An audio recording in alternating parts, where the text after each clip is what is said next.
Hey, Kat. Just had a couple of comments on your closing arguments draft that I wanted to send to you so you could be working on them for Thursday. First thing, I want to tell you, you have a great sense of voice for your own work. Your prose is readable. It flows very nicely. It almost sounds like you're saying it out loud when you're writing. It's really nice. So I don't know if you have a creative writing background or what, but that's an excellent. That's probably the best part of your work.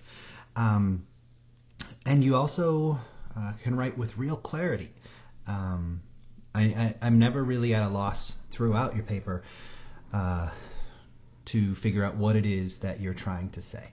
So those two things show that you've got lots of experience, that you're paying attention to what you're doing, and you've got some excellent skills.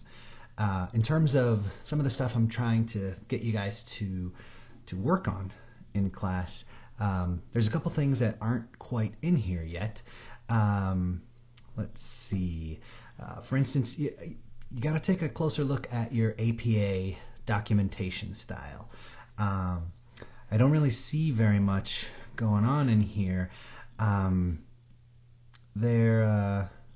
You got to have your authors' names, you got to have the dates, got to have the page numbers, and to tell you the truth, there's really you really need to bulk up this piece with more specific quotations from the actual texts.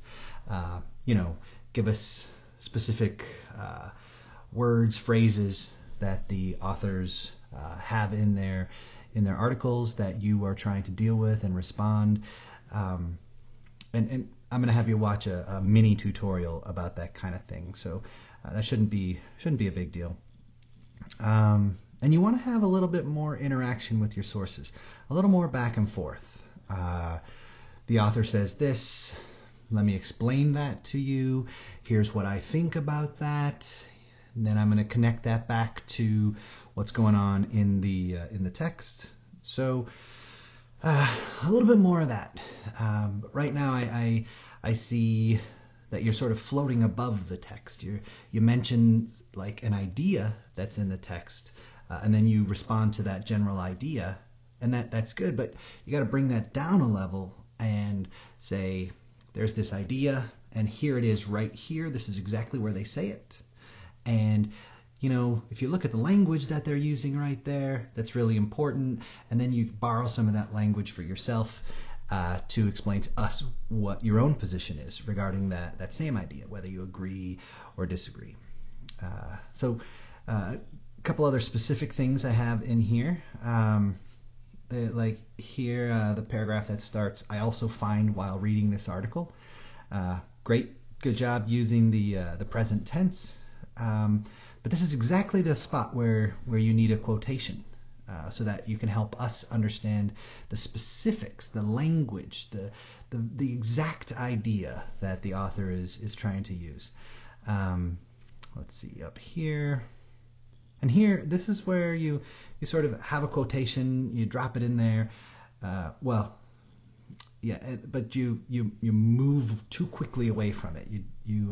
It's good that you worked with a partial quotation, but you need to stop and reflect and explain to us a little bit more about why you think that's an important quotation for the author. Something down here, again, quotation. So, and you could apply these same concepts to other moments in your paper. If you want to talk more specifically, let me know. I'm going to be available for conferences during finals week, and just make an appointment. We'll meet in the coffee shop. Oh, right. I want you to take a look at 3 mini tutorials. Those tutorials are what's a bibliography for, or I think it's going to be called bibliography, citations, and conversation. Wait, let's see here. Okay, scratch that. First of all, you're going to watch bibliography, then you're going to watch citations, then you're going to watch sources.